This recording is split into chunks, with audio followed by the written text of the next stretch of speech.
அருட்பெருஞ்சோதி அருட்பெருஞ்சோதி தனிப்பெரும் கருணை அருட்பெருஞ்சோதி. எல்லா உயிர்களும் இன்புற்று வாழ்க, வள்ளல் மலரடி வாழ்க வாழ்க.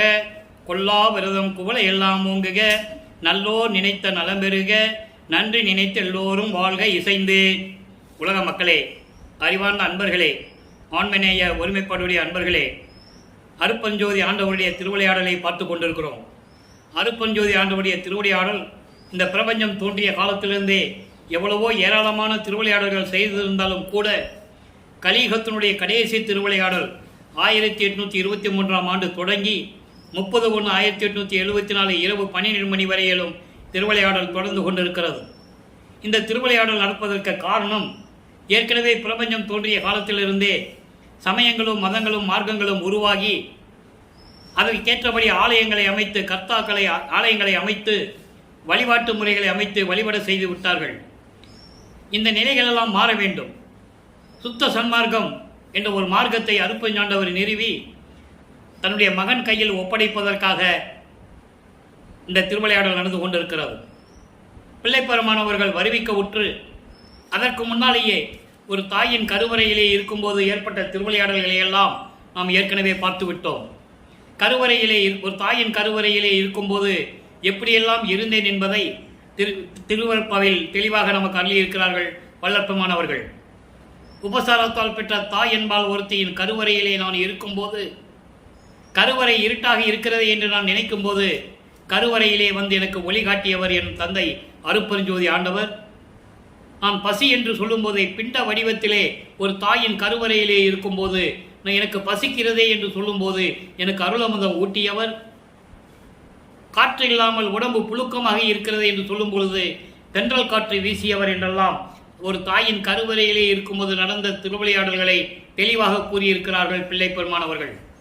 அதன் பின் 5 மாத குழந்தையிலேயே தில்லைக்கு ஒரு திருவிழாவிற்காக எடுத்து சொல்லும் போது தெளிவாக சொல்லுகிறார். தில்லை தலைத்திடையே திரைதூக்க தரிசித்த போது வேய்வகை மேல் காட்டாதே எந்தனக்கே வெளியாய் காட்டிய மெய்வுறவா மெய்ப்பொருளே என்று கூறுவார்.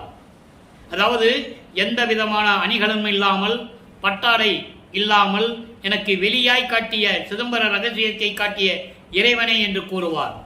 மெய்வுறவா மெய்ப்பொருளே என்று கூறுவார். உண்மையான இறைவன், மெய்ப்பொருள்னா அருட்பெருஞ்சோதி. இது 6ஆம் திருமுறையிலே சொல்லுவார். இப்போ வருவிக்க உற்ற 8 ஆண்டுகளில் இருந்து 51 ஆண்டுகள் 1823ஆம் ஆண்டுக்கு தொடங்கிய திருவிளையாடல் 1874 ஆண்டு வரை நடக்கிறது. இந்த 51 ஆண்டுகளை 8 பிரித்து 8 ஆண்டுகளாக பிரித்து தன் மகனுக்கு அருளை கொடுத்து கொண்டிருக்கிறார். வருவிக்க உற்ற ஆண்டிலிருந்து 8 ஆண்டுகள் வரைக்கும் நமது பிள்ளை பெருமானவர்கள் எந்த விதமான அருளையும் பெற முடியாமல், தான் யார் என்ற நிலை என்று கூட தெரியாமல் இருந்து கொண்டிருக்கிறார்கள். அவர் ஏன் இங்கே வந்தார், வருவிக்க விட்டார் என்பது கூட அவருக்கு தெரியாது. சாதாரண ஒரு குழந்தை போல அவர் நினைத்து கொண்டிருக்கிறார். அதோடு மட்டுமல்ல, அவர் மனம் ஒரு நிலையில் இல்லாமல் இருந்து கொண்டிருக்கிறார். இங்கே வீட்டிலையும் தங்க முடியாமல், எங்கேயும் செல்ல முடியாமல் ஒரு தனிமையை விரும்பி கொண்டிருக்கிறார். ஒரு தனிப்பட்ட ஒரு தனியார் ஒரு இடத்துல போய் அமைதியான இருக்கணும்னு நினைச்சிட்டு இருக்காரு. அப்போதான் கந்த ஓட்டம், அப்போ அமைதியான ஒரு சூழ்நிலையில் இருக்கின்ற இடம் அந்த இடம். அங்கே போகிறது, அந்த கோயிலில் உட்கார்ந்து இருக்கும்போது அங்கே இருக்கிற அர்ச்சகர்கள் என்ன ரமணிகா ஏதாவது பாடுறது அப்படின்னு சொல்லும்போது முருகனை பற்றி பாடுவது, இந்த நிலையில் இருந்து கொண்டிருந்தார்கள். நல்லா கவனிச்சுக்கணும் நீங்கள். அப்போது சமயங்களிலும் மதங்களிலும் மார்க்கங்களில் கூறப்பட்ட நெறிகளை பின்பற்றி கொண்டிருக்கிறார். திருநீறு பூசுவதும் உத்தராட்ச மாலையை போட்டுக்கொள்வதும் இந்த நிலையில் இருந்து கொண்டிருக்கிறார். அப்போ அவருக்கு சுத்த சன்மார்க்கம் தெரியாது. அருட்பெருஞ்சோதி ஆண்டவர் யாருன்னு தெரியாது. 1ஆம் ஆண்டிலிருந்து 8 ஆண்டுகளுக்குள்ள வரைக்கும் எதுவுமே தெரியாது அவருக்கு. 9வது ஆண்டு தொடக்கத்தில், அதாவது 2வது 8 ஈரட்ட 16, 9வது ஆண்டின் தொடக்கத்தில் 16 ஆண்டுகளுக்குள் என்ன நடந்தது, ஒவ்வொரு திருமுறையிலிருந்தும் ஒவ்வொரு பாடலிலிருந்தும் அந்த விளக்கத்தை நாம் பார்த்து கொண்டிருக்கிறோம். அந்த வகையில் இன்று நாம் பார்க்க வேண்டிய பாடல் திருவருள் முறையீடு 1ஆம் திருமுறை பதிகம் 6 176வது பாடல். இதுவரை 175 பாடலுடைய விளக்கங்களை பார்த்திருக்கிறோம். மொத்தம் 232 பாடல்கள். இப்போ அந்த பாடலிலே என்ன கூறுகிறார்? அப்போ சைவ சமய தலைவனாகிய சிவபெருமானை இறைவனாக பாவித்து சிவபெருமானிடம் எப்படி முறையீடு செய்கிறார்? அப்போ இவர் வருவிக்க உற்றவன் என்று தெரியும். 9வது ஆண்டில் ஆட்கொள்ளுகிறார். இறைவன் வந்து ஆட்கொள்ளுகிறார், ஞானத்தை கொடுக்கிறார். முன்பருவம் பின்பருவம் காட்டி அருள் செய்வேன் என்று சொல்லி மறைந்து விடுகிறார். இதுதான் நடந்தது. அதன் பிறகு இவருக்கு மறைப்பு நிலை ஏற்படுகிறது. மறைப்பு என்பது இதற்கு முன்னால் நடந்ததெல்லாம் அவரால் சொல்ல முடியாது. அந்த நிலையில் இருக்கும்போது எப்படி பாடல்கள் உருவாகிறது, எப்படி இறைவனை முறையீடு செய்கிறார், நல்லா கவனிங்க. மால் அறியாதவன் அன்றே தெய்வ வரதனும் நின் கால் அறியாதவன். நல்லா கவனிக்கணும். மால் அறியாதவன் அன்றே அந்த தெய்வ வரதனும் நின் கால் அறியாதவன் என்றால் அக்காலை எக்காலை எமை போல் அறியாதவர் காண்பார். முன்கண்ட மெய் புண்ணியர்தம் பால் அறியாதவன் நான், இது கேட்டு உணர்பாலான் அன்றே. இது பாடல் உங்களுக்கு புரியப்பட்டால் கூட அதில் இருக்கிற பிரபஞ்சத்தின் உண்மைகள், இவர் எப்படி முறையீடு செய்கிறார் என்பதை தெளிவாக கூறியிருக்கிறார்கள். பாலுடைய விளக்கம் பாருங்க. மால் அறியாதவன் என்பது தேவர்களுக்கு உரிய ஒரு இயல்பு. மாயைகளும் மயக்களும் தெரியாத அந்த தெய்வ வரதன் யாருன்னா திருமால் அவதாரம் எடுக்கும்போது உன்னுடைய திருவடியை பார்க்க முடியாமல் நின்றவன். மச்ச கூர்ம வராக வாமன நரசிம்ம பரசுராம 6 அவதாரங்கள் கிரேத யுகத்தில் ராமர் அவதாரம் ஒன்றுதான். துவாபர யுகத்தில் கிருஷ்ணனும் பலராமனும். கலியுகத்துடைய தொடக்கத்தில் அயகிரி அவதாரம் நடந்ததே யாருக்கும் தெரியாது. அது சுத்த சன்மார்க்க காலத்தில் தான் வெளிப்படும் வல்லப்பமனை கூறியிருக்கிறார். 6ஆம் திருமுறைக்கு வரும்போது அந்த விளக்கத்தை நம்ம பார்க்க போகிறோம். அயகிரி அவதாரம் எப்படி நடந்தது, அது யாருக்கு விளக்கங்கள் தெரியாது என்பதை சூட்சமமாக கூறியிருக்கிறார்கள். அதை நம்ம பார்க்க போகிறோம். அதை மனசில் வச்சுக்கோங்க. இப்போ பன்றி உருவம் எடுத்து வராக உருவம் எடுத்து உனது திருவடியை காண முடியாத இறைவன் திருமால். அவனே உன்னுடைய திருவடியை பார்க்க முடியவில்லை. அதை வேற பாடலிலே கூறுவார். நெடுமால் பன்றி என நெடுநாள் நேடியும் கண்டறியாத பூம்பாதங்கள் என்று சொல்லுவார். பூத்திடுமவனும் காத்திடுமவனும், பூத்திடுமவனா பிரம்மன், காத்திடுமவனும் திருமால். இவங்க அடிய முடியும் பார்க்க முடியாம புல் விலங்கு உருக்கோடு நேரியும். புல்லுனா அன்னப்பறவை, விலங்கு என்பது பன்றி. அன்னப்பறவையாக அவன் பிரம்மன் செல்லுகிறான். இவன் பன்றி வேரம் எடுத்து கீழே செல்லுகிறான். அடிய முடிய பார்க்க முடியல. அதங்க சொல்றாரு, மால் அறியாதவன் அன்றே அத்தெய்வ வரதனும் நின் கால் அறியான். திருவடியை பார்க்க முடியல. அப்படிப்பட்ட காலை, அப்படிப்பட்ட திருவடியை நான் எப்படி பார்ப்பது? எக்காலை எமை போல் அறியாதவர் காண்பார். என்ன மாதிரி இருக்கிறவங்க எப்படி உன்னுடைய திருவடியை பார்க்க முடியும்? இதில் இறைவனுடைய ஒரு திருவிளையாடலை சொல்லி அந்த திருவடியை யாரும் பார்க்க முடியவில்லை என்று சொல்லி, அப்படிப்பட்ட திருவடியை என்னை போன்றவர்கள் எப்படி பார்க்க முடியும்? உன் அருள் இல்லாமல். புரிஞ்சுக்கணும் நீங்க. உன் அருள் இல்லாமல் என்னை போலவர்கள் எப்படி பார்க்க முடியும்?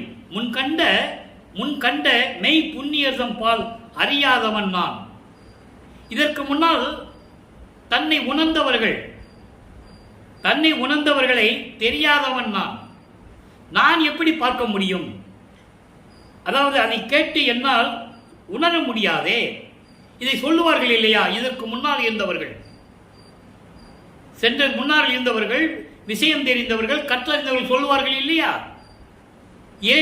இறைவனுடைய திருவடியை திருமால் பார்க்க முடியவில்லை என்று உணர்ந்தவர்கள் யார் இருக்கிறார்களோ அவர்களை எனக்கு தெரியாதே. அவர்கிட்ட போய் நான் எப்படி கேட்கிறது? தெரிஞ்சாதான் நான் போய் கேட்க முடியும். அந்த நிலையில் நான் இருந்து கொண்டிருக்கிறேன். அப்படி இருக்கும்போது நான் எப்படி உணர முடியும்? எனவே நீயே வந்து அருளை கொடுக்க வேண்டும் என்று சொல்லி இந்த பாடலை அருளி இருக்கிறார்கள். இப்போ வல்லப்பமன் அவர்கள் 2வது எட்டில் இருந்து கொண்டிருக்கிறார். 9வது ஆண்டிலிருந்து 16 ஆண்டுகளுக்குள் நடந்ததை 2ஆம் திருமுறையிலே நமக்கு அருளி இருக்கிறார்கள். மொத்தம் 1207 பாடல்கள், 113 பதிகங்கள். இன்று நாம் பார்க்க வேண்டிய பதிகம் 21வது பதிகம். இதுவரை 19 பதிகங்களை பார்த்திருக்கிறோம். ஒவ்வொரு பதிகத்திலும் எப்படி இறைவனை தியாகராஜ பெருமானை வேண்டுகிறார் என்பதையும், எந்த விதமான அருளை பெற முடியவில்லை என்பதையும், திருமுல்லை வாயிலுக்கு சென்று மாசிலாமணி மாசிலாமணி என்று உருகி பாடியும் மனம் வருந்தியும் அருள் வாங்க முடியவில்லை என்றும், அதன் பிறகு திருவல்லைத்தாயத்துக்கு சென்று அருளை பெற முடியவில்லை என்றும், இப்படியெல்லாம் 19 பதிகங்களை பார்த்தோம். 20வது பதிகம் எழுத்தறியும் பெருமான் மாலை. எழுத்தறியும் பெருமான் மாலை பெண்டிங்கில் இருக்கு. ஏன்னா அது இன்னொரு பாடல் வரும்போது இணைச்சு சொல்லணும். எப்படின்னா, மகாதேவ மாலை, எழுத்தறியும் மகாதேவ மாலை 1ஆம் திருமுறை.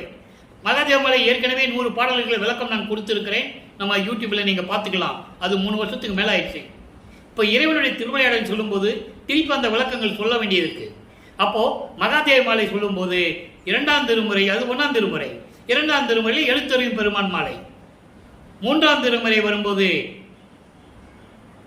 அதாவது அற்புதமான ஒரு பதிகம், அது 19வது பதிகம் வருவது ஆற்றாவிகரம் என்ற ஒரு பதிகத்தில் வரும். அந்த பதியத்தை பார்க்க போறோம். அதன் பிறகு 4ஆம் திருமுறை வரும்போது பிரசாத மாலை. 6ஆம் திருமுறைக்கு வரும்போது அனுபவ மாலை. இப்படி ஒரு லிங்க் இருக்கு. இப்போ நம்ம 20வது பதியத்தை விட்டுட்டு 21வது பதியத்தை பார்க்க போறோம். இது ஏன் சொல்றேன்னா, விளக்கங்கள் இருக்குது. தினமும் பார்க்குறவங்க 19வது பதிவு வரை சொல்லிட்டு 20வது பதியம் சொல்லலையே அப்படின்னு நினைக்கக்கூடாது. அதுக்கு லிங்க் இருக்கு, அதை நம்ம பார்க்க போறோம். இப்போ 21வது பதிகம் நெஞ்சோடு நேருதல், 1வது பாடல். இந்த பதியத்தில் என்ன சொல்றாருன்னா, மனதிடம் சொல்லுகிறார், உள்ளத்திடம் சொல்லுகிறார்.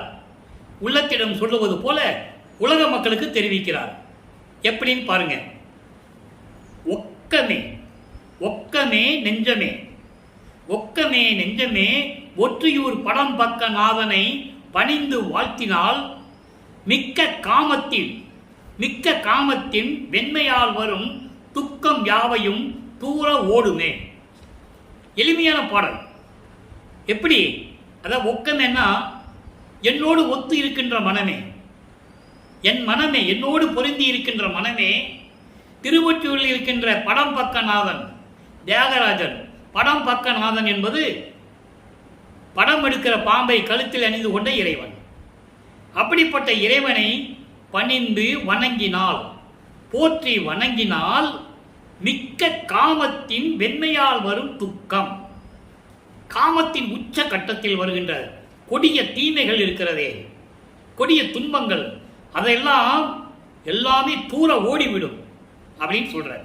இதன் உள்கருத்து என்னன்னா, இப்படிப்பட்ட இறைவனை நாம் வணங்கினால், சைவ சமய தலைவனாகிய தியாகராஜ பெருமானை வழங்கினால் நாம் கொடிய காமத்திலிருந்து தப்பித்துக் கொள்ளலாம் என்று சொல்லுகிறார். காமம் என்பது அதாவது பயங்கரமான ஒரு பற்றினுடைய நிலை, அதன் மேல் அதிக பற்று கொள்வது. இல்லறத்திலே இருக்கின்ற காமம் வேறு, இல்லறத்திலேயே காமம் தேவை. ஆனால் அதே காமம் பெரு விருப்பாக மாறும்போது அதனுடைய எல்லையே வேறு. அதனால் வருகின்ற தீய செயல்கள், துன்பங்கள் இவையெல்லாம் ஓடிவிடும். அப்போ இறைவனை போற்றி வணங்கினால் இந்த தீமையெல்லாம் நீங்கிவிடும் என்று கூறுகிறார். இதன் உள்கருத்து என்னவென்றால், இவரும் காமத்தை கடக்க வேண்டும். இவர் 16 ஆண்டுகளுக்குள் இருக்கிறார். ஒரு ஆணுக்கு காமம் வருவது இயற்கை. 16வது ஆண்டு ஒரு காமம் ஏற்படுவது இயற்கை. அப்போ அந்த காமத்தை நீக்க வேண்டும். இறைவனை வழிபட்டால் மனதை ஒருநிலைப்படுத்தி காமத்தை வென்று விடலாம் என்று சொல்லுகிறார். நல்லா புரிஞ்சுக்கணும் நீங்க. இப்போ இந்த நிலைகள் எல்லாம் மாறும்போது 13வது ஆண்டில் இவர் திருவொற்றியூர் செல்லுகிறார்.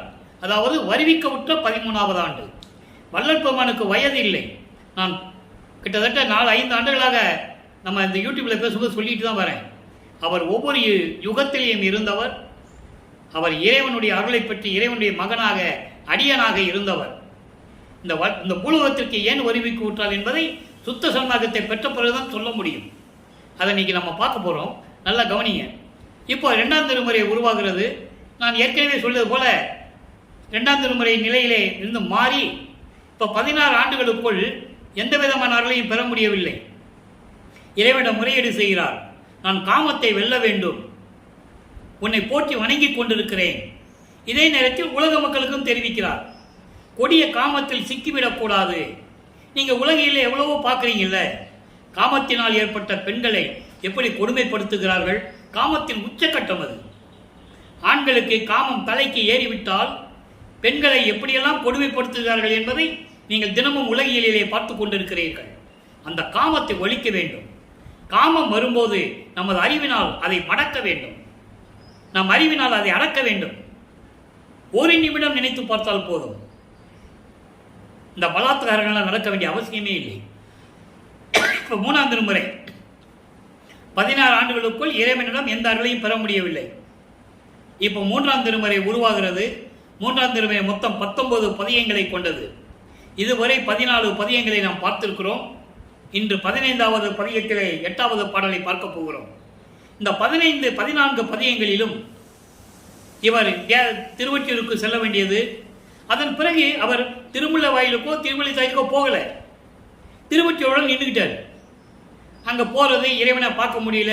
திருவிழா வரும்போது அவர் காட்சி தர்றது மறைஞ்சிடுறது. அப்புறம் இவர் மனம் துன்பப்பட்டு வேதனைப்பட்டு மன கலக்கத்திலே நாரையை தூது அனுப்புகிறார், கிளிகளை தூது அனுப்புகிறார். இறைவனிடம் பதில் வரவில்லை. இதெல்லாம் உலக மக்களுக்கு தெரிவிப்பது இந்த நிலையில் நான் இருந்தேன் என்பதை. அதன் பிறகு குறி கேட்க செல்வார் ஒரு குறைச்சி பெண்ணிடம். அங்கு குறி ஓடாது, சோழி உருண்டாதான குறி ஓடுறதுக்கு. அங்கேயும் பிரயோஜனம் இல்லை. அதன் பிறகு பவனியை பார்க்கிறார். 14வது பதியத்திலே பார்த்தோம். அவர் அழகை ரசிக்கிறார். எந்த விதமான அருளும் கிடைக்கவில்லை, அது வேற விஷயம். காட்சியை பார்த்து விட்டார். அது ஒரு முன்னேற்றம். ஆண்டுகள் உருண்டு ஓடிக்கொண்டிருக்கிறது. அடுத்த ஸ்டெப்புக்கு போகணும், அடுத்த பகுதிக்கு போகணும். இல்லை, அதனால காட்சி கொடுக்கிறார். இப்போ காட்சி கொடுத்துட்டு போயிட்டாரா, இவருக்கு மறுபடியும் மனவேதனை. காட்சி கொடுத்தாரே தவிர அருளை கொடுக்கவில்லை என்று சொல்லி ஒரு ஜோசியர்கிட்ட ஜோதிடம் பார்க்க போறார், ஜோதிடம் பார்க்க போகிறார். அந்த ஜோசியர்கிட்ட போய் என்ன சொல்றார்? இப்போ 7 பாடலை பார்த்துட்டோம், இன்னைக்கு 8வது பாடல். அங்கே போய் என்ன சொல்றாருன்னு பாருங்க. இவரை தன்னை ஒரு பெண்ணாக ஒரு தலைவியாக உருவகப்படுத்தி வர்ணனை செய்து, இறைவனை தலைவனாக உருவகப்படுத்தி வர்ணனை செய்து இந்த பாடலை அள்ளி இருக்கிறார்கள். அதான் விஷயம், வேற ஒன்றும் இல்லை. வெண்மை நீற்றர் பாடல் நல்லா கவனிங்க. வெண்மை நீற்றர் வெல் ஏற்றர், வெண்மை நீற்றர் எல் ஏற்றர் வேத கீதர் மெய் உவப்பார் வன்மை உடையார் ஒற்றியனார் மருவ மருவி மனமகிழ்ந்து வன்மை அகலாது அருள் கடல் நீராடுவேனோ. நல்லா பாருங்க, அற்புதமா இருக்கும். இதெல்லாம் யார் சொன்னது? வல்லப்பமானை பற்றி பேசும்போது இதெல்லாம் சொல்லணும். சோறு போட சொன்னால் மட்டும் சொல்லக்கூடாது. அதனாலதான் இன்னும் அவரை சாமியார் நினைச்சிட்டு இருக்கான். ஏதோ மடம் வச்சுக்கிட்டு சோறு போட்டுட்டு இருந்தாரு. உலக மக்கள் அப்படிதான் நினைப்பாங்க. சொன்னவங்க சொன்னாதான் மக்களுக்கு புரியும். அதனாலதான் இந்த வள்ளலார் ஊழியன் இறைவனுடைய தயவை பெற்றுக்கொண்டு அவருடைய தயவாலயம் கருணையாலயம் 6 திருமுறைகளுக்கும் விளக்கம் எழுதி, இறைவன் கொடுத்த விளக்கம் எனக்கு தெரியாது, தமிழ் இலக்கியமே எனக்கு தெரியாது, நான் படித்ததெல்லாம் வேற. ஆக இப்படியெல்லாம் இறைவனுடைய அருளை பெற்றுக்கொண்டு தான் உங்ககிட்ட நான் சொல்லிக் கொண்டிருக்கிறேன். அதனை நீங்கள் மனசில் வச்சுக்கணும். கற்பனையாவோ கதையாவோ சொல்றதில்லை. ஒவ்வொரு பாடலிலிருந்து ஒரு விளக்கம். அந்தந்த பாடலில் வரும்போது நமது வெள்ளப்பமான்கள் பூலோகத்திற்கு வரிவைக்கப்பட்டு எப்படியெல்லாம் இருந்தார். இப்போ 3ஆம் திருமுறையில் சொல்றாரு, வெண்மை நீற்றார் வெல் ஏற்றார் வேத கீதர் மெய் ஓப்பார் வன்மை உடையார் ஒற்றி மருவி மனம் மகிழ்ந்து வன்மை அகலாது அருள் கடல் நீராடுவேனோ ஆடேனோ உண்மை அறிந்தீர் ஜோதிடம் பார்த்து உரைப்பி பொறிநூல் உத்தமரே. ஜோசியர்கிட்ட போறார். அவர் சொல்றார், அவருடைய மனநிலையை உலக மக்களுக்கு தெரிவிக்கிறார். அதை நீங்க மனசுல நல்லா வச்சுக்கணும். உலகியலில் ஒரு குடும்பத்தில் கஷ்டம் வந்தால் என்ன பண்ணுவாங்க? பிள்ளைக்கு திருமணம் ஆகலை, இல்லை ஏதாவது பிரச்சனை வருது, பொருள் நஷ்டமாகுது, குடும்பத்தில் யாருக்குமே நிம்மதியில் என்ன பண்ணுவாங்க? யாராவது ஒரு ஜாதகத்தை எடுத்துட்டு ஜோசியர்கிட்ட ஓடுவாங்க. அதை மாதிரி இவர் இருக்கிறார். அங்கே போய் கேட்குறார், சொல்றாரு, ஐயா பூணூல் போட்ட உத்தமரே, பூணூல் அணிந்த ஜோசியரே, நீ ஜோசியம் சொல்ற ரொம்ப திறமைசாலின்னு நான் நினைச்சு உங்ககிட்ட ஒரு ஜோசியம் கேட்க வந்திருக்கேன், நல்லா கேளு அப்படின்னு சொல்லிட்டு சொல்றாரு. வெண்மை நீற்றர் திருநீர் அணிந்த இறைவன், திருநூறு அணிந்தவர், வெல் ஏற்ற, வெல்லுன்னா காளை, காளை வாகனத்தில் வர்றவர், வேத கீதர், வேதங்களுக்கெல்லாம் தலைவன், மெய் உவப்பார், பேரின்பம் கொண்டவர், வன்மை உடையார், கொடை வள்ளல் தன்மை உடையவர், திருவொற்றியூரில் இருக்கிறார். திருவொற்றியூரில் இருக்கிறார் தியாகராஜ பெருமான் அவர் இருக்கிறார். அவர் என்னை மருவி தெளிவாக சொல்றாரு, என்னை வந்து தழுவி கட்டி அணைத்து மனம் மகிழ்ந்து அன்பு நீங்காது அருள் கடல் நீராடுவேனோ அப்படின்னு என்ன அர்த்தம்னா, இறைவன் வந்து என்னை கட்டி தழுவி அணைத்து எனக்கு அருளை கொடுப்பாரா, அந்த அருள் கடலில் நான் நீந்துவேனா, நீராடுவேனா, அந்த அருளை பெற்றுக்கொள்ளுவேனா என்று சொல்லுகிறார். நல்லா புரிஞ்சுக்கணும். அருமையான பாடல். அவருடைய நிலையை எப்படியெல்லாம் சொல்றார் பாருங்க. இப்படியெல்லாம் நான் அருளை பெறுவேனா, இல்லை அருளை பெற முடியாமல் நான் போய் விடுவேனா, ஆடேனோ, எனக்கு அருளே கிடைக்காதா தெரியலையே, போறேன், காட்சி கொடுக்கிறாரு, மறைஞ்சிடுறாரு, என்னன்னே பேச மாட்டேன்றார். வாய் திறந்து ஒரு வார்த்தை கூட என்கிட்ட பேசுனதில்லை. நானும் திருமலை வாயில் திருவள்ளியத்தாயத்துக்கெல்லாம் போய் பார்த்துட்டேன். உலக மக்களே, இந்த நிலையில் நான் இருந்து கொண்டிருக்கிறேன் என்று மக்களுக்கு தெரிவிக்கிறார். அவர் வந்து அருளை கொடுப்பாரா கொடுக்க மாட்டாரான்னு தெரியல, என்ன ஆகுமோ ஏதாகுமோன்னு தான் தவிச்சிட்டு இருக்கேன்னு சொல்றாரு. இந்த நிலை ஓடிக்கொண்டிருக்கிறது. இப்போ வல்லப்பெருமானவர்கள் 3வது எட்டில் இருந்து கொண்டிருக்கிறார். 24 முடிஞ்சு போச்சு. 24 ஆண்டுகள் வரைக்கும் ஒரு தாயின் வழியாக இந்த பூலோவிற்கு வருவிக்க உற்று 24 ஆண்டுகள் வரைக்கும் எந்த விதமான அருளையும் பெற முடியாமல் தவித்துக் கொண்டிருக்கிறார். ஆனால் ஒரே ஒரு விஷயம் மட்டும், இறைவனால் வருவிக்கப்பட்ட மகன் என்ற மட்டும் அவருக்கு தெரியும். ஏன்னா அவர் சொல்லிதான் ஆட்கொள்கிறார். இப்போ இந்த நிலைகள் எல்லாம் மாறுகிறது. நல்லா கவனிக்கணும். 4ஆம் திருமுறை உருவாகிறது. 4ஆம் திருமுறையிலே ஏற்கனவே அன்பு மாலை, பிரசாத மாலை, அபராத பணிப்பு மாலை எல்லாம் பார்த்துட்டோம். அருட்பிரகாச மாலை 100 பாடலில் 96வது பாடல் இன்னைக்கு பார்க்க போகிறோம். ஒவ்வொரு பாடலிலும் இறைவன் எப்படி வந்து கதவை திறந்து மகனுக்கு அருளை கொடுக்கிறார், அவருடைய திருவிளையாடலாம் எப்படி நடந்தது. இப்போ அவருக்கு நல்ல கவனிங்க, அருட்பெருஞ்சோதி ஆண்டவரும் தெரியும், சுத்த சன்மார்க்கம் இருக்கிறது தெரியும், இன்னும் வாங்கலை, இன்னும் அருட்பெருஞ்சோதி ஆண்டவர்னு சொல்ல மாட்டார். நல்லா புரிஞ்சுக்கணும் நீங்கள். இப்போ இந்த நிலைக்கு முன்னால் ஒரு விளக்கம், இந்த அருட்பிரகாச மாலை உருவாகிறதுக்கு முன்னால் ஒரு விளக்கம். வருவிக்க உற்று 27வது ஆண்டில் தனக்கோடி அம்மையாருடைய நிலையை மாற்ற வேண்டும். அதற்காகவே அந்த அம்மா பூலோகத்துக்கு வந்தவங்க. இவர் வருவிக்க உற்றதனால் ஏற்பட்ட சொந்தத்தில், இவர் வருவிக்க உற்ற குடும்பத்தில் ஒரு அக்கா மகளாக அவர் பிறக்கிறார். அப்போ அந்த பொண்ணுக்கு இவர் தாய் மாமனாகிறார். நல்லா புரிஞ்சுக்கணும் நீங்க. இது வந்து இறைவனால் ஏற்கனவே விண்ணுலகத்திலே ஏற்பட்ட ஒப்பந்தம். அது பாடல் இருக்கு. அந்த பாடல் என்ன விளக்கத்தை ஏற்கனவே சொல்லிட்டேன். தினமும் சொல்லிட்டு இருந்தால் நமக்கு மற்ற விஷயம் பேச முடியாது. எல்லாமே திருவருட்பால் இருக்கின்ற உண்மை. ஒரு வரி கூட கற்பனையோ மாற்று கருத்தோ கிடையாது. அதை நீங்கள் புரிஞ்சுக்கணும். அப்போ இந்த நிலையில் இருக்கும்போது தாலி கட்டுகிறார். அந்த பாடலை முந்தா நாள் பார்த்துட்டோம். இவர் அந்த திருமணத்தின் போது பிரம்மன் திருமால் ருத்திரெல்லாம் வந்து வாழ்த்துவதற்காக உட்கார்ந்து இருக்காங்க. அவங்க அப்பா அருட்பெருஞ்சாண்டவர், அம்மா சிவகாமி வள்ளி வரலன்னு ஏங்குறாரு. அப்புறம் அன்னைக்கு நைட்டில் 2 குதிரை மாட்டின தேரில் வந்து மணமக்களை வாழ்த்துறாங்க. அதெல்லாம் நம்ம பார்த்துட்டோம். அப்போது தாலி கட்டி அந்த பொண்ணுக்கு விமோசனத்தை கொடுத்து விட்டு, அந்த அம்மையாருக்கு மோட்ச வீட்டை கொடுத்து விட்டு, இவர் பற்றுகளை துறக்க வேண்டும், வெள்ளாடை அணிய வேண்டும், பற்றுகளை துறக்க வேண்டும், சமயங்களிலும் மதங்களிலும் மார்க்கங்களில் இருக்கிற குறியீடுகளை நீக்க வேண்டும். திருநீர் பூசுவது, உத்திராட்ச மாலை போடுறது, இதெல்லாம் நீக்கணும். அது நம்ம அடுத்த பதியத்தில் பிரசாத மாலையில் பார்க்க போகிறோம். தெளிவாக இருக்கிறோம். நீங்கள் ஒன்றும் கவலைப்பட வேண்டாம், எல்லா தெளிவும் உங்களுக்கு கிடைக்கும். அப்போ இந்த நிலையில் இருக்கும்போது இவருக்கு கோபம் வந்துருச்சு. எல்லாம் முடிச்சாச்சு. அந்த அம்மாவுக்கு தாலி கட்ட சொன்னார், கட்டிட்டேன். அது ஏற்கனவே ஏற்பட்ட ஒப்பந்தம். பற்றுகளை திறந்தாச்சு. இனிமே திருவொற்றியூருக்கும் திருமுல்லை வாயிலுக்கும் திருவள்ளித்தாய்க்கும் நம்ம போகவே கூடாது. ஒரு முடிவோடு இருந்துட்டார். வந்தார், ரொம்ப கதவை சாத்தினார், தாப்பா போட்டார். இறைவனுக்கு தெரிஞ்சிருச்சு மகனுடைய கோபம் நியாயமானது, தர்மமானது, நீதியானது என்று அவருக்கு தெரிஞ்சிருச்சு. உடனே அவர் விண்ணுலகத்திலிருந்து மகனை பார்க்க எப்படி வருகிறார், எப்படிப்பட்ட திருவடிகள், கால் வலிக்க மண்ணிலே கால் பதித்து தன் மகனை அழைத்து எப்படி அருளை கொடுத்தார் என்பதை தான் பார்த்து கொண்டிருக்கிறோம். இப்போ பாருங்க 96வது பாடல். நடுங்க மலக்கண் குறுகி, நடுங்க மலக்கண் குறுகி நெடுங்கமலக்கண் விளங்கும் நல்ல திருவடி வருந்த வல் இரவில் நடந்து தொடும் கதவம் திறப்பித்து, திறப்பித்து அண்டர்லைன், அவர் வந்து தான் திறக்கணும், இவர் பூட்டிட்டாரு. திறப்பித்து துணிந்து என்னை அங்கு அழைத்து, என்னை அங்கு அழைத்து. அப்புறம் அவர் எங்க இருக்கிறாரு? கதவை திறந்து ஒரு கால் உள்ள இருக்கு, ஒரு கால் வெளியே இருக்கு.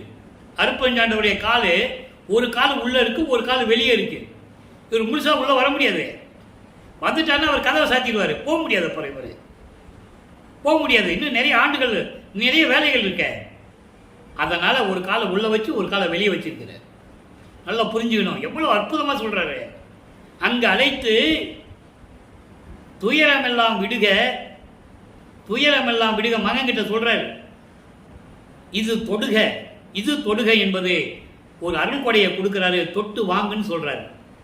என கொடுத்தாய் கொடும் குணத்தேன் அளவினில் என் குற்றமெல்லாம் குணமாக கொண்ட குணக்குன்றே நின் குறிப்பினை என் புகழுவேன்.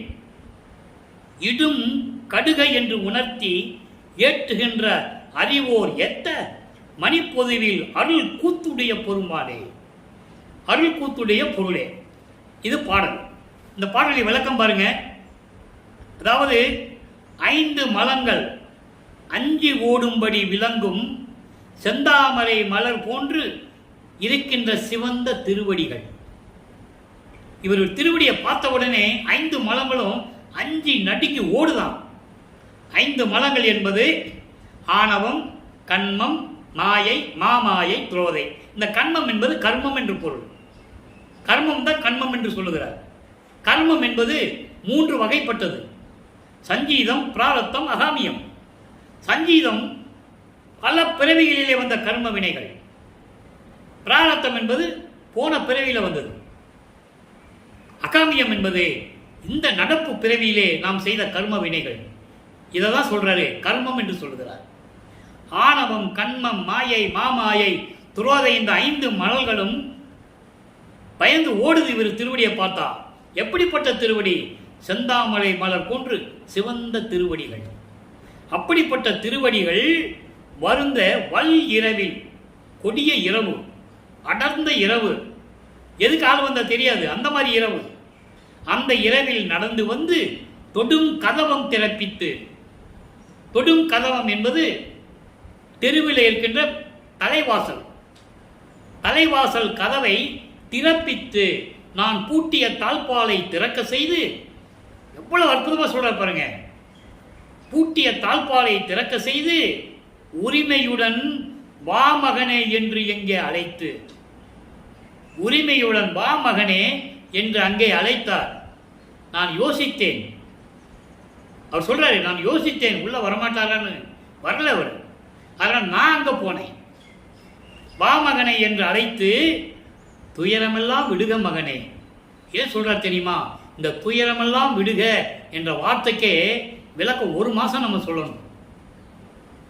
நமக்கு தான் நேரம் இல்லை. இறைவனை பற்றி சொல்றதுக்கு நேரமே இல்லை. இதுக்கு மேல பேசினா யாரும் பார்க்க மாட்டாங்க. 20 நிமிஷம் பேசினா ஏதோ ஒரு விளம்பரத்தை போட்டு ஏதோ ஜோக்க சொல்லிட்டு ஏதோ பேசிட்டு போனா பார்ப்பாங்க. நம்ம இந்த 1 மணி நேரம் 55 நிமிஷத்துலேருந்து 1 மணி நேரம் பேசுறதே யாரும் பார்க்கறது இல்லை விரும்பி. காரணம் அவ்வளவு நேரம் பார்க்கணுமே, அதில் என்ன இருக்குன்னு நினைக்கணும்ல. துயரம் எல்லாம் விடுக. ஏன் சொன்னாரு?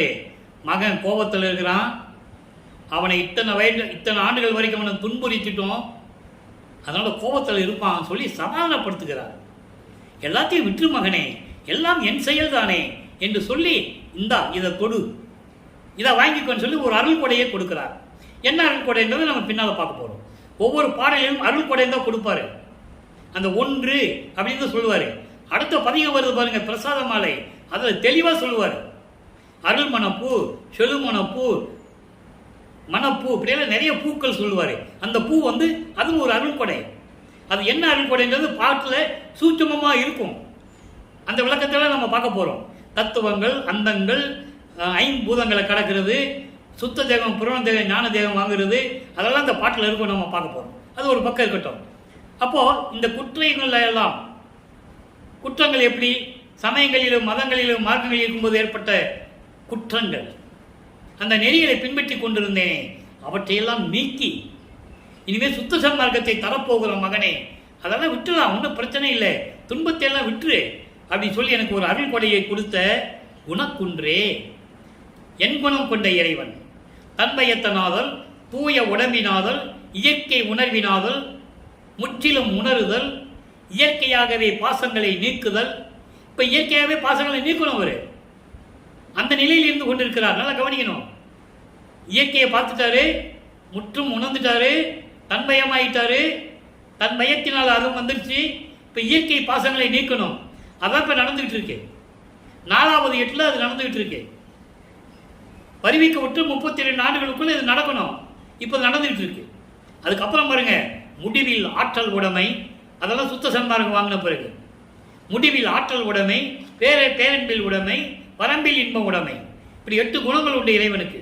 அப்படிப்பட்ட இறைவனே இடும் கடுகை என்று உணர்த்தி, இடும் கடுகை என்று உணர்த்தி ஏற்றுகின்ற போற்றுகின்ற அறிவோர் இருக்காங்கல்ல. இடுக கடும் என்பது கடும் விஷத்தை உண்ட இறைவன் என்று உணர்ந்தவர்கள் போற்றுகின்ற இறைவன் நீ. அம்பலத்திலே திருவிளையாடல் செய்து கொண்டிருக்கின்ற இறைவனே, உன்னுடைய அருள் தன்மையை நான் என்னவென்று சொல்வேன் என்று சொல்லுகிறார். ஆக அறிவார்ந்த நண்பர்களே, இதுவரையிலும் அருளை பெற முடியாத நமது பிள்ளை பெருமான் அவர்கள், வல்லற்பமான் அவர்கள் இன்று 32வது ஆண்டுகளுக்குள் இந்த அருளை எல்லாம் பெற்றுக்கொண்டார். இப்போ முடிஞ்சிட்டா. இப்போ 5வது எட்டில் இருக்கும்போது 33வது ஆண்டிலிருந்து 40 ஆண்டுகளுக்குள் என்ன நடந்தது என்பதை திருவெட்பாவிலே 6ஆம் திருமுறையிலிருந்து பார்த்து கொண்டிருக்கிறோம். 33வது ஆண்டு தொடங்கி சுத்த சன்மார்க்க தீவர் பற்றுகளை எல்லாம் விட்டுவிட்டு, உலக பற்றை விட்டு, மண்ணாசை, பெண்ணாசை, பொன்னாசை ஆசைகளை விட்டுவிட்டு, சரிய கிரிய யோகம் என்ற 12 நிலைகளை கடந்து, தத்துவங்களை கடந்து, அந்தங்களை கடந்து சென்று கொண்டு சுத்த சிவஞான வெளியிலே போய் அங்கே இருக்கின்ற சத்தியஞான சபையிலே சிங்காசனத்திலே தன் தந்தை மகனை வரவேற்று அமர செய்து மணிமுடி சூட்டி அருளை கொடுத்தார். அதெல்லாம் நம்ம பார்த்துட்டோம். இன்னைக்கு நம்ம பார்க்க போகிறோம். இன்னைக்கு ஒரு பதியத்தில் பார்க்க போகிறோம். எப்படியெல்லாம் தன் தந்தை அருளை கொடுத்தார் என்பதை பார்க்க போகிறோம். பார்த்துட்டு நேராக பூலோகத்துக்கு வந்துடுறாரு. ஏன்னா ஆண்டுகள் இன்னும் இருக்குல்ல, இன்னும் தர்மசாலையை நிறுவனம், கருங்குழியிலிருந்து வெளியே வரணும்.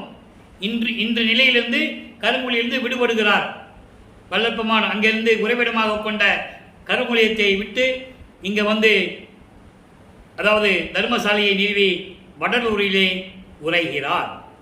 இன்றையிலிருந்து 6வது எட்டில் அடியெடுத்து வைக்கிறார்.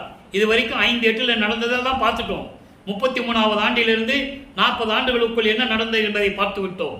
இப்போ 41வது ஆண்டிலிருந்து 48 ஆண்டுகளுக்குள் என்ன நடந்தது என்பதை இன்றையிலிருந்து தெளிவாக பார்க்க போகிறோம். கவனிங்க. 9 ஆண்டுகள் கருங்குழியை உறைவிடமாக இருந்து கொண்ட நமது பிள்ளை பெருமான் அவர்கள் வெளியே யாருக்கும் தெரியாது. இவர் இறைவன் யாருக்கும் தெரியாது. ஏதோ அருள் இருக்கு, சக்தி இருக்குன்னு மட்டும் எல்லாரும் புரிஞ்சுக்கிட்டாங்க. அப்போ வெங்கட ரெட்டியார் அவர்களையும், அந்த வீட்டில் இருந்தார், அவங்க வீட்டில் வெங்கட ரெட்டியார் அவர்களையும் அவருடைய துணைவியார் முத்தையாத அம்மையாரையும் அழைத்து, ஐயா, எனக்கு 9 வருடங்கள் எனது அருள் பணிக்கு எல்லாமே நீங்கள் உதவி செய்தீர்கள். அதை என்னால் மறக்க முடியாது. இறைவன் இட்ட கட்டளையின்படி உங்கள் இல்லத்திலே நான் 9 ஆண்டுகள் தங்கிவிட்டேன். இப்போ இறைவன் எனக்கு வேற கட்டளை இட்டிருக்கிறார். வடலூரிலே பசியின் கொடுமையை நீக்குவதற்காக ஒரு தர்மசாலையை அமைக்க வேண்டும் அப்படின்னு சொல்றாரு. அப்போ வெங்கட ரெட்டியார் சொல்றாங்க, அப்படி யார் நிலம் தருவாங்க, வீடு இடம் தருவாங்கன்னு சொல்லும்போது, நான் ஏற்கனவே பேசி கொண்டிருக்கிறேன். பார்வதிபுரம் மக்கள் எனக்கு இடம் தருவதாக வாக்களித்திருக்கிறார்கள். நான் இனிமேல் அங்கேதான் உறைவிடமாக இருக்கப் போகிறேன் என்று சொல்லும்போது வெங்கட ரெட்டியாரும் முத்தையம்மையாரும் கண்ணீர் விட்டு அழுகிறார்கள். உங்களை பிரிந்து நாங்கள் எப்படி இருப்பது என்று அழுகிறார்கள்.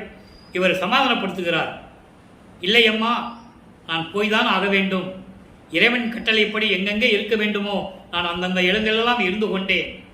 இப்போ உங்கள் வீட்டில் நான் 9 வருஷம் இருக்க சொன்னாரே, நான் இருந்துட்டேன். இங்கிருந்து என்னுடைய பணிக்கு, அருள் பணிக்கு நீங்கள் எல்லாம் உதவி செஞ்சுருக்கீங்க. இதை என்னால் மறக்க முடியாது. நான் இறைவனிடம் உங்களுக்காக வேண்டிக் கொள்ளுகிறேன், உங்களுக்கு எல்லா நலமும் உண்டாகட்டும் என்று சொல்லி கருங்குழியை விட்டு இங்கே வடலூரிலே பார்வதிபுரம் மக்கள் அன்பளித்த அந்த இடங்களிலே தர்மசாலையை நிறுவுகிறார்கள். ஒரே நாள் மண் சுவரை கட்டுறாங்க, குடிசை போட்டுறாங்க, கஞ்சி காய்ச்சி ஊற்றிட்டார். இதுக்கு நிறைய விளக்கங்கள் சொல்லலாம். அது செவி வெளிவந்த செய்திகள், நம்ம எவ்வளவு நாள் பேசலாம். இதான் சுருக்கம். புரியுதா உங்களுக்கு? கருங்குழியை விட்டு வராரு, தர்மசாலையை நிறுவுறாரு, கஞ்சி காய்ச்சி ஊற்றிட்டார். இப்போ தர்மசாலையில் இருந்து கொண்டிருக்கிறார், வடலூரில் இருந்து கொண்டிருக்கிறார். இப்போ 6ஆம் திருமுறையில் வரும்போது வடலூரில் இருக்கும்போது என்னென்ன நடந்தது, இனிமேலாம் இங்கேருந்து தான் வரணும். இங்கே ஒரு 4 வருஷம் இருந்துட்டு திருப்பி மேட்டுக்குப்பம் போகிறாரு. அங்கே ஒரு 3 வருஷம் இருக்கிறார்.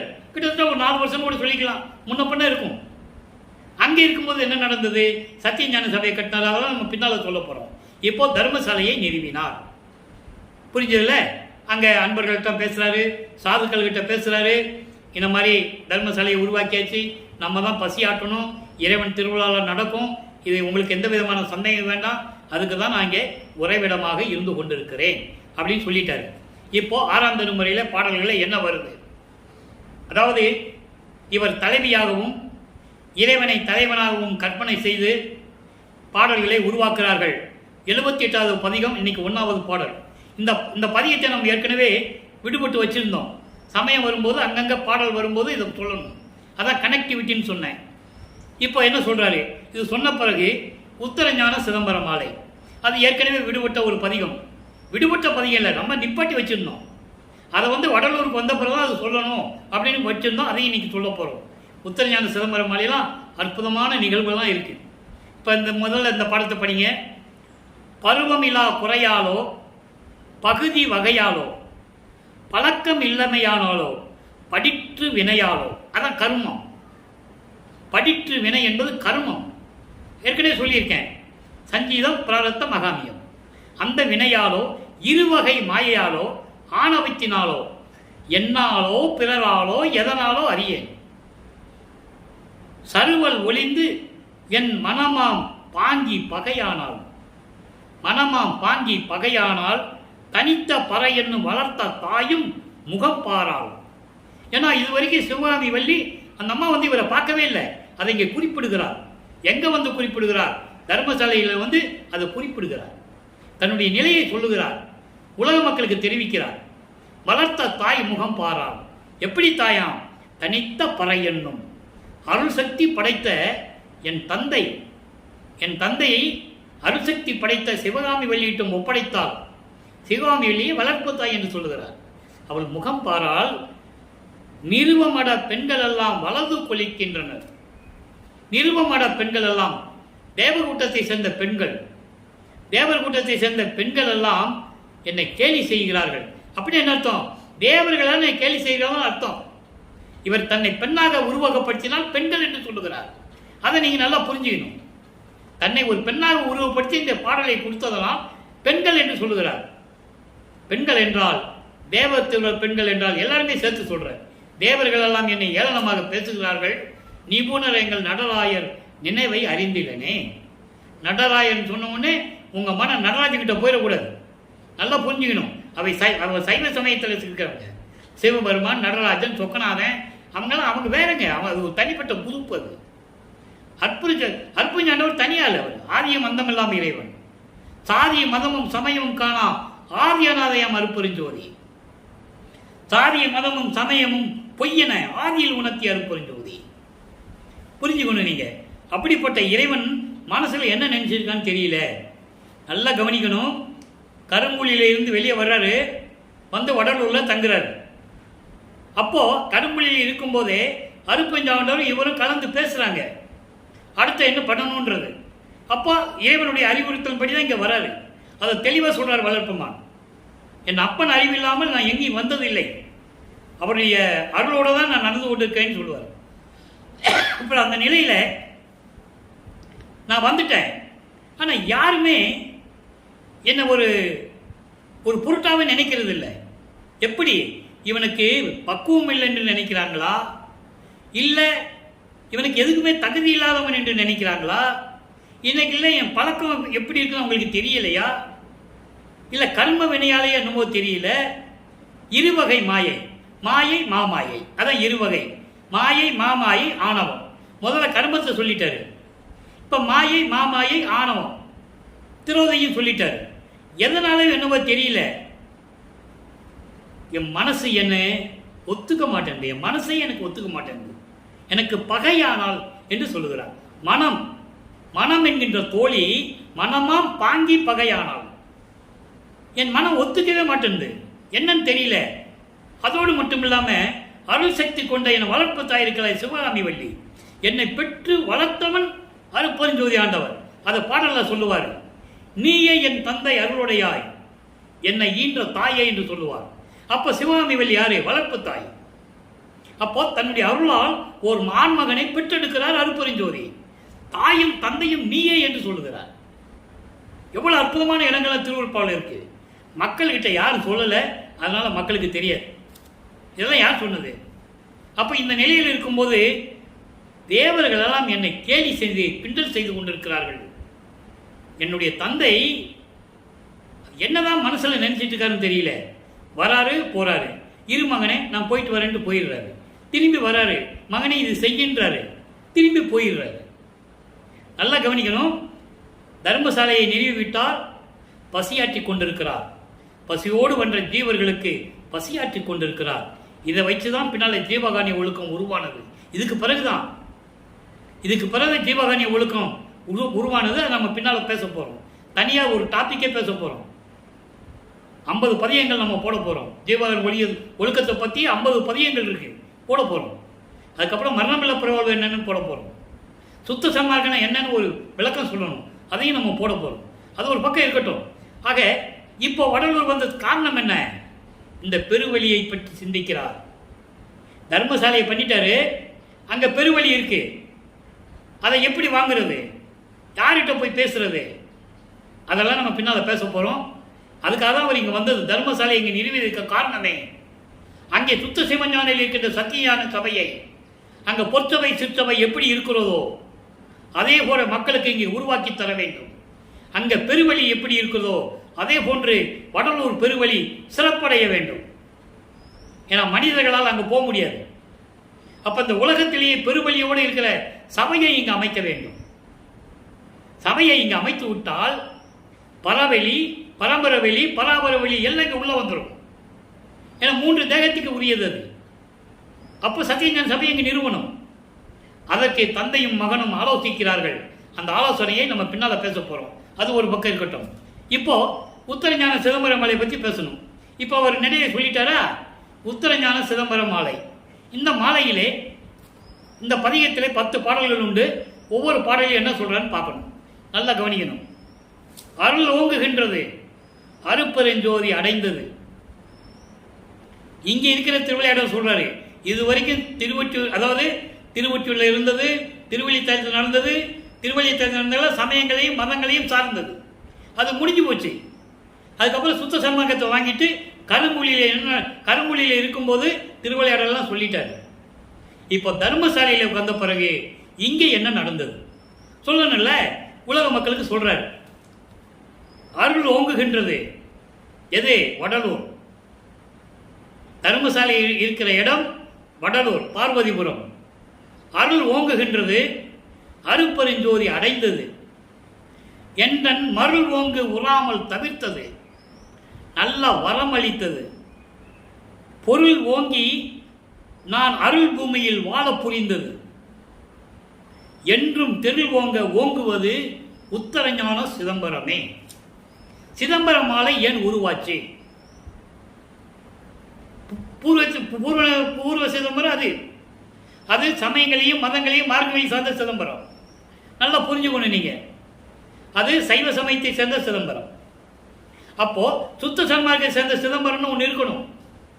அதான் உத்தரஞான சிதம்பரம் என்று சொல்லுகிறார். அந்த சிதம்பரத்துக்கு உத்தரம்னா வடக்கு, வடக்கிலே அமைந்தது உத்தரஞான சிதம்பரம். அப்போ அந்த சிதம்பரத்துக்கு போக வேண்டியதில்லை. ஏன்னா இந்த சிதம்பரத்தை தாண்டி தான் அங்கே போகணும். நல்லா புரிஞ்சுக்கணும் நீங்க. உத்தரஞான சிதம்பரத்தை தாண்டி தான் சமய சிதம்பரத்துக்கு போகணும். சுத்த சன்மார்க்க சிதம்பரத்தை தாண்டி தான் சமய சிதம்பரத்துக்கு போகணும். அப்போ இங்கே வந்தால் போதும், அங்கே போக வேண்டிய அவசியம் இல்லை. சுத்த சன்மார்க்கத்துக்கு வந்துட்டு அந்த சிதம்பரத்துக்கு தேவையில்லை. அதை நீங்கள் புரிஞ்சுக்கணும். இப்போ உத்தரஞான சிதம்பரத்தில் என்ன சொல்கிறாருன்னா, உலக மக்களுக்கு சொல்கிறாரு அருள் நிரம்பி இருக்கிற இடம். ஏன்னா இங்கே சபையை கட்ட போகிறோம்னு அவருக்கு தெரியும். ஏற்கனவே பிளான் பண்ணது, ஏற்கனவே ஸ்கெட்சு போட்டாச்சு. எங்கே அருப்பஞ்சாண்டவரும் மகனும் அப்பனும் மகனும் சேர்ந்து ஸ்கெட்சு போட்டாச்சு. எப்படி போட்டால் இந்த பெருவெளியை வாங்குறது, யார்கிட்ட இருந்து வாங்குறது? ஸ்கெட்சு ஏற்கனவே போட்டாச்சு. அதனால சொல்றாரு அருள் ஓங்குகின்றது. இது சூட்சமமான விளக்கம். சுத்த சன்மார்க்கத்திலிருந்து இறைவனுடைய அருளை பெற்றால்தான், இறைவனுடைய தயவையும் கருணையும் பெற்றிருந்தால்தான் அந்த விளக்கம் சொல்ல முடியும். இல்லைன்னா நூல் விளக்கம் தான் சொல்ல முடியும். அவ ஏற்கனவே நிறுவ போகிறது தெரியும். ஸ்கெட்சு போட்டாச்சு, ப்ளூ பிரிண்ட் எடுத்தாச்சு, செயல்படுத்தணும், அவ்வளோதான். அதுக்கு காலங்கள் இருக்கு, அதுக்கு காலங்கள் இருக்கு. 1867 இங்கே நடந்தது. 23/5/1867 தர்மசாலையை கட்டி பசியாற்றுதல் தொடங்கியாச்சு. நீ 69 கோர்ட்டுக்கு போகணும். அது பின்னால் நம்ம சொல்ல போகிறோம். 2 வருஷத்தில் கோர்ட்டுக்கு போகணும். இங்கே இருக்கிறவங்களாம் என்ன பண்ணிட்டாங்க, இவர் கோர்ட்டில் நிறுத்திடணும். சாதாரண ஒரு பரதேசி எங்கேயும் போய் படிக்கலை, அவார்டு பாட்டு எழுதிட்டு இருக்கான். கேட்டால் எல்லாருக்கும் ஒன்றுமே இல்லை, சுத்த சன்மார்க்கம் தான் சொல்லிட்டு இருக்கான். அப்புறம் சமயங்கள்லாம் என்ன ஆகுறது, அழிஞ்சு போகும்னு பயந்து போய் கோர்ட்டுக்கு போயிட்டாங்க. அந்த விளக்கெல்லாம் நம்ம சொல்ல போகிறோம். இப்போ சொன்னால் நமக்கு நேரம் இல்லை. ஓகே, இப்போது அதான் சொல்கிறேன், உத்தரஞான சிதம்பரத்துக்கு விளக்கம் தான். இது சுத்த சன்மார்க்க சிதம்பரம், அது சைவ சமயத்தை சேர்ந்த சிதம்பரம். சைவங்கள் மதங்கள் மார்க்கங்கள் சேர்ந்த சிதம்பரம். அதனால தான் மாணிக்கவாசகர் அங்கே போனார். அவருக்கு கொடுத்து வச்சது அங்கே தான். உங்களுக்கு புரிஞ்சிருக்குன்னு நினைக்கிறேன். அப்போது இந்த நிலைகள் வரும்போது சொல்கிறாரு அருள் ஓங்குகின்றது.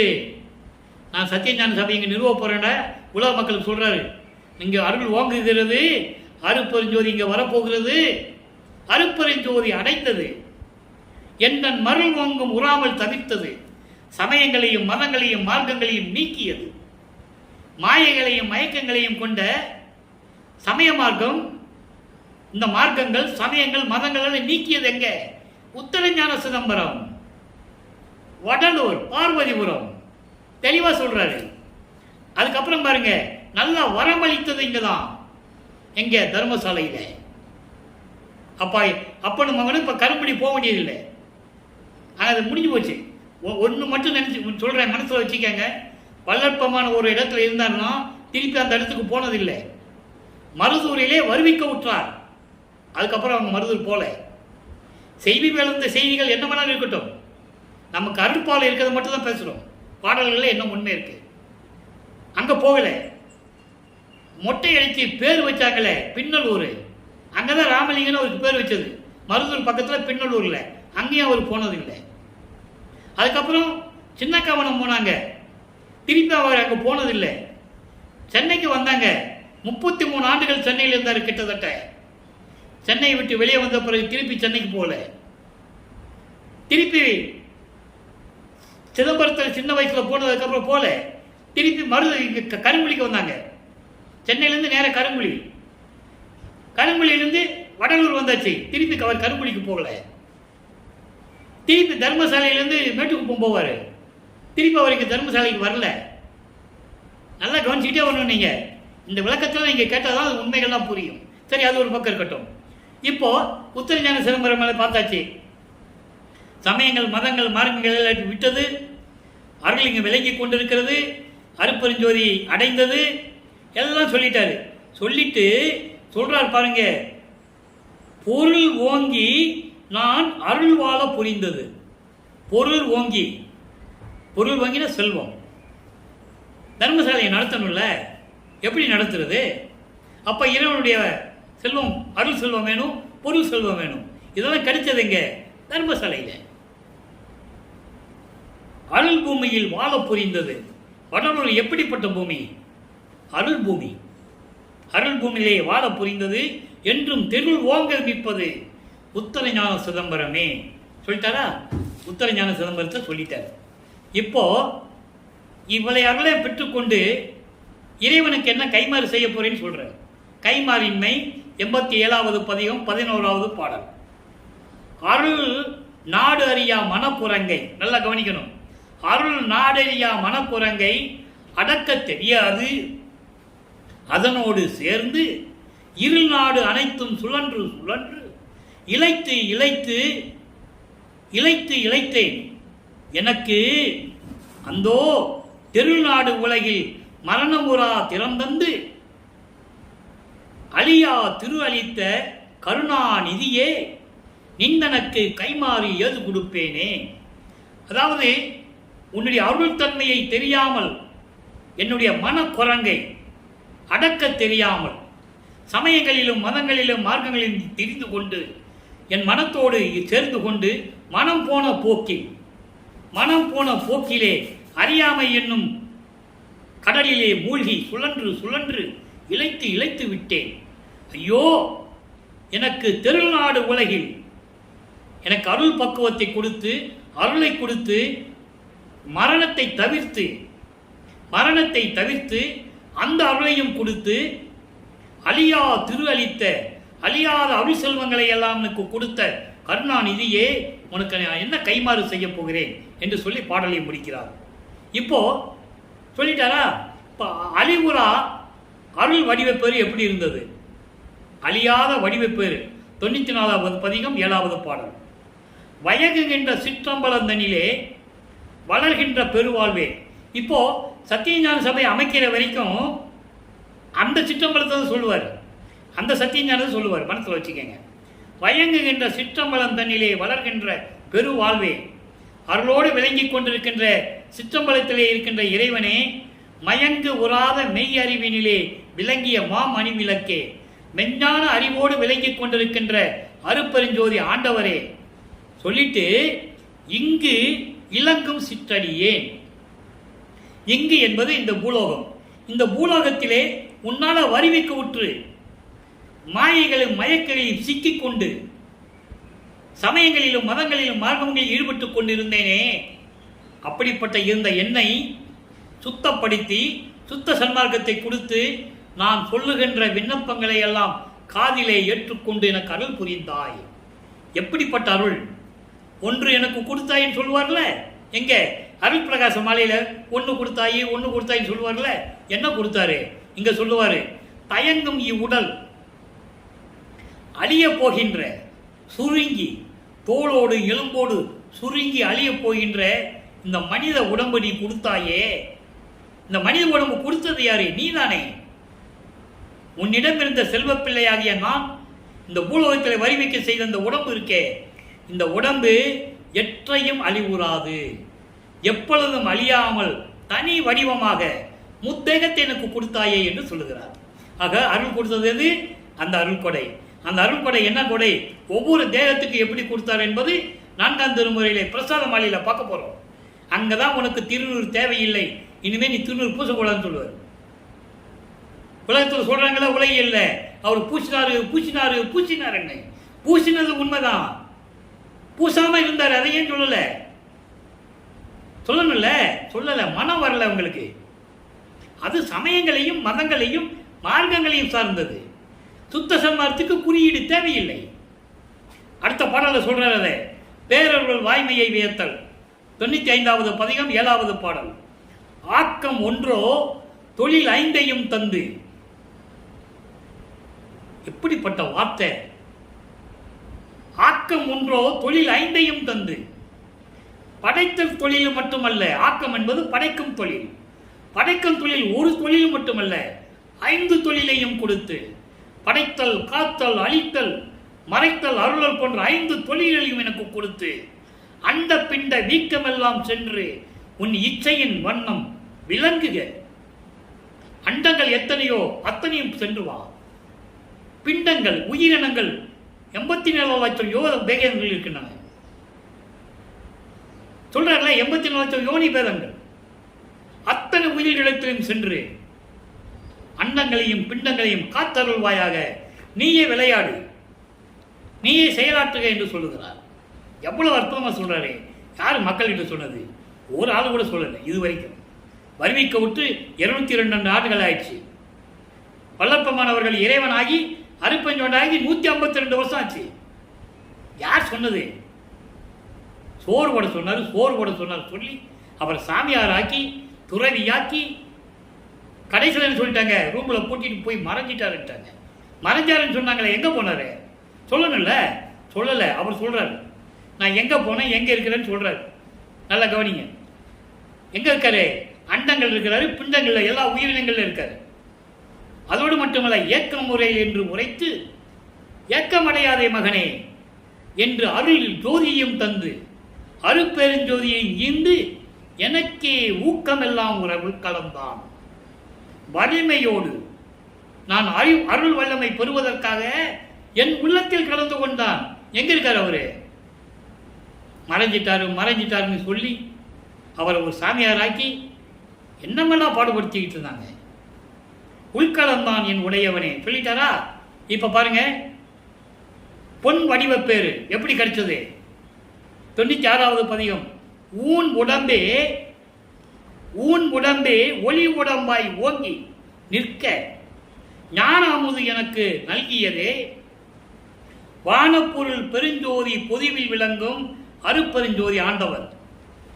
அதாவது சத்தியஞான சபையிலே, சுத்த சிவஞான வழியில் இருக்கின்ற சத்தியஞான சபை, அங்கே விளங்கிக் கொண்டிருக்கின்ற அருப்பெருஞ்சோதி ஆண்டவராக விளங்கிக் கொண்டிருக்கின்ற என் தந்தை அவரால் வருவிக்க விட்ட அந்த ஊன் உடம்பை, எலும்பாலும் தசைகளான உடம்பை ஒளி உடம்பாக்கி, எவ்வளவு அற்புதமா சொல்றாரு, ஒளி உடம்பாக்கி நிற்க எனக்கு ஞான அமுது எனக்கு நல்கியதுதான். அது இருக்கிற காரணம் என்ன? ஞான அமுது என்பது என்ன? சுத்த சன்மார்க்கம். சுத்த சன்மார்க்கத்தில் இருந்தாதான் உங்களுக்கு மரணமில்லா பெருவாழ்வு. அழகா சொல்றாரு. ஞானம் சரியில்லை, அதெல்லாம் நம்ம பின்னால் அந்த பாடல் விளக்கத்தை பார்க்க போறோம். நினைந்து உணர்ந்து நெகிழ்ந்து அன்பு நிறைந்து ஊற்றலும் கண்ணீர் அதனால் உடம்பு நனைந்து அருளமுதே நன்னிதியே ஞான நடத்தரசே என் உரிமை நாயகனே என்று வணைந்து ஏத்துதனாம் அம்பின். அப்படியெல்லாம் இறைவனை வாழ்த்துனா